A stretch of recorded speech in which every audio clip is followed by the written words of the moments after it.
नमस्कार दोस्तों, एसएससी ज्ञान में आप सभी का स्वागत है। आज हम इस वीडियो में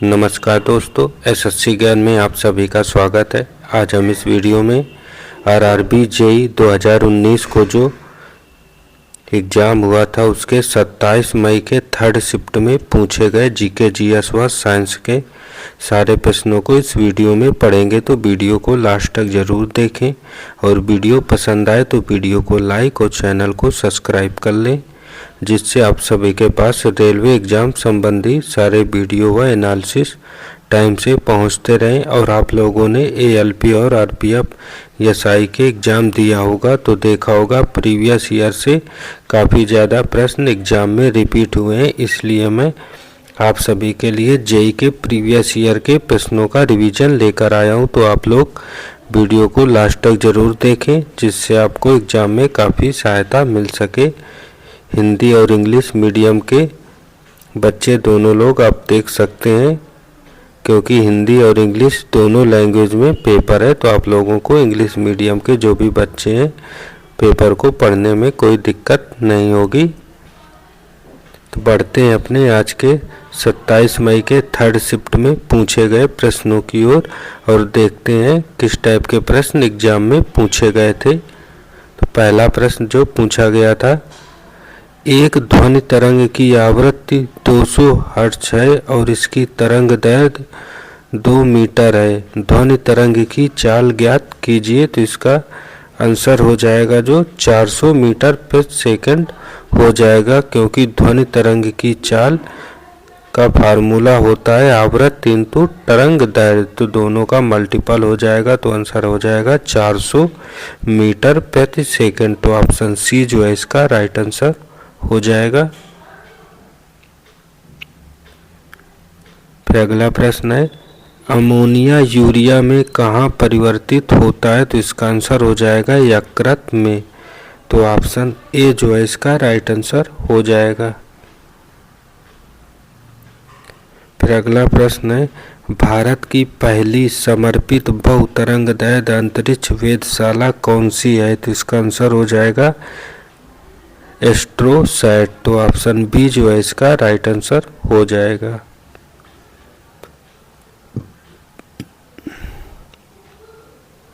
फिर अगला प्रश्न है, ढोकला भारत के किस राज्य का व्यंजन है। तो इसका आंसर हो जाएगा गुजरात राज्य का। तो ऑप्शन बी जो है इसका राइट आंसर हो जाएगा। फिर अगला प्रश्न है, इनमें से कौन सा उपकरण रोगियों की हृदय गति को नियंत्रित करता है। तो इसका आंसर हो जाएगा पेस मेकर। तो ऑप्शन बी इसका राइट आंसर हो जाएगा। फिर अगला प्रश्न है, सिरके में मुख्यतः निम्न में से कौन सा अम्ल मौजूद होता है। तो इसका आंसर हो जाएगा एसिटिक अम्ल। तो ऑप्शन सी इसका राइट आंसर हो जाएगा। फिर अगला प्रश्न है, इलेक्ट्रॉनों की वह अधिकतम संख्या जो बाह्यतम कक्षा में रह सकते हैं होती है। तो आंसर हो जाएगा 8। तो ऑप्शन बी इसका राइट आंसर हो जाएगा। फिर अगला प्रश्न है, मीथेन में कितने एकल बंध मौजूद होते हैं। तो इसका आंसर हो जाएगा 4। तो ऑप्शन सी इसका राइट आंसर हो जाएगा। फिर अगला प्रश्न है, 1930 में महात्मा गांधी ने किसके विरुद्ध दांडी यात्रा का आयोजन किया था। तो इसका आंसर हो जाएगा नमक पर कर लगाए जाने के विरुद्ध में। तो ऑप्शन सी इसका राइट आंसर हो जाएगा।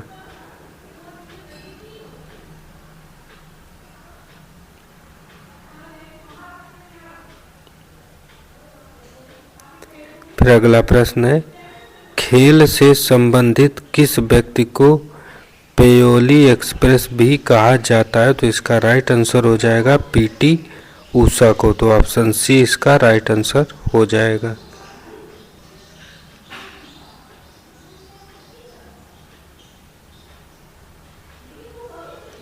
फिर अगला प्रश्न, जब एक जस्ता धातु के टुकड़े को हाइड्रोक्लोरिक अम्ल में रखा जाता है तो कौन सी गैस उत्पन्न होती है। तो आंसर हो जाएगा हाइड्रोजन गैस। तो ऑप्शन बी इसका राइट आंसर हो जाएगा। फिर अगला प्रश्न है 1982 में एशियाई खेलों की मेजबानी किस शहर ने की थी? तो इसका आंसर हो जाएगा नई दिल्ली ने। तो ऑप्शन सी इसका राइट आंसर हो जाएगा। फिर अगला प्रश्न है इनमें से कौन से भारतीय प्रधानमंत्री संसद का सामना नहीं किया था? तो इसका आंसर हो जाएगा चरण सिंह ने। तो ऑप्शन डी इसका राइट आंसर हो जाएगा।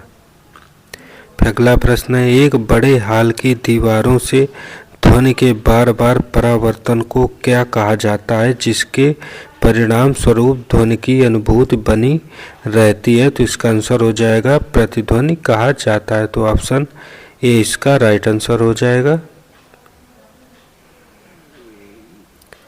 फिर अगला प्रश्न है निम्न में से किस शहर को जुड़वां शहर कहा जाता है? तो इसका आंसर हो जाएगा हैदराबाद और सिकंदराबाद को। तो ऑप्शन डी इसका राइट आंसर हो जाएगा। फिर अगला प्रश्न है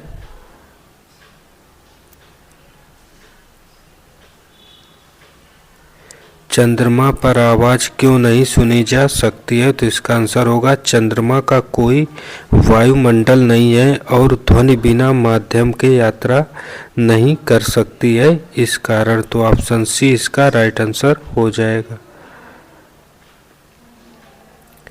अगला प्रश्न है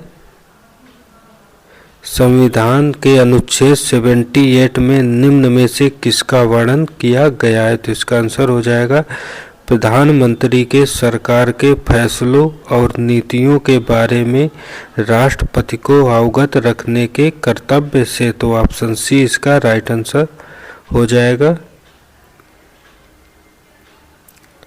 अगला प्रश्न है अवतल लेंस के प्रकाशीय केंद्र से होकर गुजरने वाली प्रकाश की किरण अपवर्तन के बाद कहाँ पर निकलेगी? तो इसका आंसर हो जाएगा बिना किसी विचलन के निकलेगी। तो ऑप्शन सी इसका राइट आंसर हो जाएगा। अगला प्रश्न है निम्न में से कौन सी बीमारी ज्यादातर विटामिन सी की कमी से होती है? तो आंसर हो जाएगा स्कर्वी नामक बीमारी। तो ऑप्शन डी इसका राइट आंसर हो जाएगा।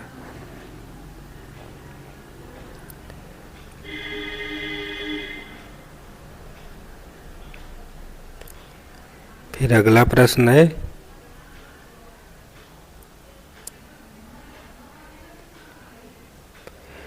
उकाई बांध का निर्माण किस नदी पर किया गया था? तो इसका आंसर हो जाएगा ताप्ती नदी पर। तो ऑप्शन बी इसका राइट आंसर हो जाएगा।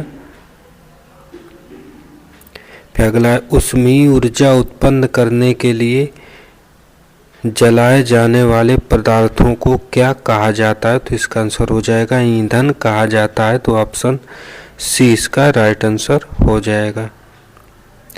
फिर अगला प्रश्न है किसी वाष्पशील घटक को उसके गैर वाष्पशील विलय से पृथक्कृत करने के लिए निम्न में से किस विधि का उपयोग किया जाता है? तो इसका आंसर हो जाएगा वाष्पीकरण का। तो ऑप्शन डी इसका राइट आंसर हो जाएगा।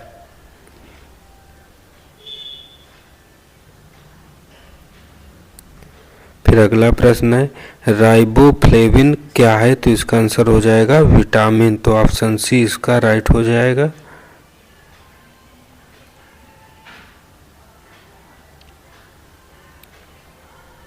फिर अगला प्रश्न है बालों का रंग किसके कारण होता है? तो इसका आंसर हो जाएगा मेलेनिन के कारण। तो ऑप्शन बी इसका राइट आंसर हो जाएगा। अगला प्रश्न है निम्न में से कौन सा संगीत वाद्य यंत्र ध्वनि को सभी दिशाओं में फैलाए बिना किसी विशेष दिशा में भेजने के लिए डिजाइन किया गया है? तो इसका आंसर हो जाएगा तुरही। तो ऑप्शन डी इसका राइट आंसर हो जाएगा। फिर अगला प्रश्न है अगला है लैंथेनाइड्स और एक्टिनाइड्स को क्या कहा जाता है? तो इसका आंसर हो जाएगा आंतरिक संक्रमण तत्व। तो ऑप्शन सी इसका राइट आंसर होगा। फिर अगला है भोजन में किसकी उपस्थिति का परीक्षण करने के लिए आयोडीन का उपयोग किया जाता है? तो इसका आंसर हो जाएगा स्टार्च की उपस्थिति का पता लगाने के लिए। तो ऑप्शन ए इसका राइट आंसर होगा। फिर अगला है मानव कान के किस भाग में प्राप्त ध्वनि के अनुसार कंपन होता है? तो इसका आंसर हो जाएगा कर्णपटही झिल्ली के कारण। तो ऑप्शन डी इसका राइट आंसर हो जाएगा। फिर अगला है निम्न में से किसका उपयोग एल्कोहल युक्त पेय में किया जाता है? तो इसका आंसर हो जाएगा एथेनॉल का। तो ऑप्शन डी इसका राइट आंसर हो जाएगा। फिर अगला है निम्न करों में से कौन सा केंद्र सरकार द्वारा लगाया गया, एकत्र किया गया और बनाए रखा गया था? तो इसका आंसर हो जाएगा कॉरपोरेट कर। तो ऑप्शन डी इसका राइट आंसर होगा। फिर अगला हीलियम की परमाणुकता क्या है? तो इसका आंसर हो जाएगा एक परमाणु। तो ऑप्शन सी इसका राइट हो जाएगा। और रेलवे जेई के एग्ज़ाम में साइंस के ज़्यादा प्रश्न पूछे जाते हैं जीके जीएस की अपेक्षा, तो आप लोग साइंस को विशेष ध्यान दें। मैंने प्रीवियस ईयर के लगभग 20 वर्षों के साइंस के सारे प्रश्नों का वीडियो बना रखे हैं, तो आप लोग चैनल पर जाकर एक बार उन वीडियो को ज़रूर रिवीजन कर लें, जिससे आपको साइंस संबंधी सारे वीडियो क्लियर हो जाएंगे। अगला है मच्छरों के जैविक नियंत्रण के लिए निम्न में से किसका उपयोग किया जाता है? तो इसका आंसर हो जाएगा गैम्बुसिया का। तो ऑप्शन ए इसका राइट आंसर हो जाएगा।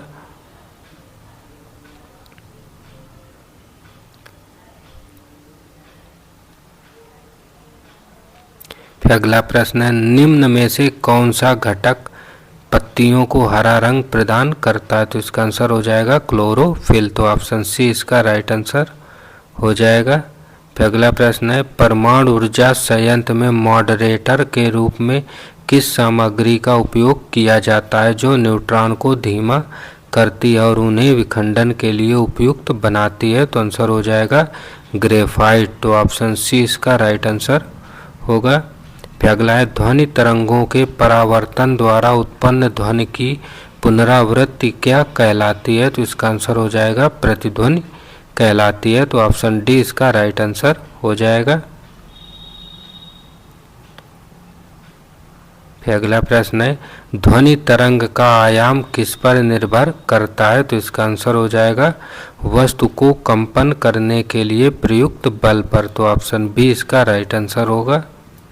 फिर अगला है किस मुख्यमंत्री द्वारा भारत में फाइबर ग्रिड इंटरनेट परियोजना शुरू किया गया है? तो इसका आंसर हो जाएगा चंद्रबाबू नायडू द्वारा। तो ऑप्शन बी इसका राइट आंसर होगा। फिर अगला प्रश्न है रुस्तम 2 भारत के रक्षा अनुसंधान एवं विकास संगठन DRDO द्वारा विकसित एक है। तो आंसर हो जाएगा मानव रहित लड़ाकू यान। तो ऑप्शन सी इसका राइट आंसर होगा। फिर अगला प्रश्न है निम्न में से कौन सा क्षार नहीं है? तो इसका आंसर हो जाएगा C2H5OH क्षार नहीं है। तो ऑप्शन डी इसका राइट आंसर हो जाएगा। फिर अगला प्रश्न है किसी तत्व का परमाणु क्रमांक नाभिक में मौजूद किसकी संख्या के बराबर होता है? तो आंसर हो जाएगा प्रोटॉनों की संख्या के। तो ऑप्शन डी इसका राइट आंसर हो जाएगा। फिर अगला प्रश्न है मानव शरीर में पिट्यूटरी ग्रंथि कहाँ पर स्थित होती है? तो आंसर हो जाएगा मस्तिष्क के तले पर। तो ऑप्शन डी जो है इसका राइट आंसर हो जाएगा। तो ये थे थर्ड शिफ्ट में पूछे गए जीके जीएस व साइंस के महत्वपूर्ण प्रश्न। आप लोगों ने देखा होगा किस टाइप के आरआरबी जेई के एग्ज़ाम में जीके जीएस के प्रश्न पूछे जाते हैं। तो आप लोग एक बार इस टाइप के प्रश्नों को ज़रूर रिवीजन कर लें, जिससे आपका एग्ज़ाम अच्छा हो सके। बाकी प्रीवियस ईयर के पेपरों को आप लोग ज़रूर एक बार पढ़ के जाएं, काफ़ी ज़्यादा आपको सहायता मिलेगी एग्ज़ाम में। मिलते हैं अपने अगले वीडियो में, तब तक के लिए नमस्कार, जय हिंद।